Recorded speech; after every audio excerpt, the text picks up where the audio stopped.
Bonjour à tous, aujourd'hui nous allons faire de l'orthographe. Nous allons travailler sur les homophones ET et EST avec Ben et Francis. Regarde, tu peux voir Ben et un ballon. On écrit Ben et un ballon. Le E s'écrit ET.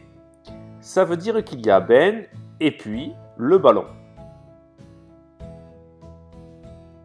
Attention, il va y avoir un petit changement. Le E s'écrit maintenant EST. On entend toujours pareil, mais les deux E ne s'écrivent pas pareil. On dit que ce sont des homophones. Ils se prononcent pareil, mais ne s'écrivent pas pareil, et donc ne veulent pas du tout dire la même chose. Si tu écris EST, c'est le verbe être. Ça veut dire que c'est Ben qui est le ballon. On peut y taper dedans pour jouer au foot. Tu vois que c'est très important de ne pas mélanger les deux façons d'écrire « et ». Cette leçon va te servir pour écrire le bon « et ». Commençons avec le « et » ET. C'est un mot invariable, c'est-à-dire qu'il s'écrira toujours comme ça. Il sert à unir deux noms, deux verbes, deux adjectifs, etc. On dit que c'est un mot de liaison. Francis va te donner une astuce. Tu peux le remplacer par « et puis ». Un exemple pour mieux comprendre. On voit Ben et un ballon. Regarde le « et ». Tu peux le remplacer par « et puis ». On voit Ben et puis un ballon. Donc le « et » s'écrit « ET ». Tu remarqueras qu'ici, le « et » relie deux noms.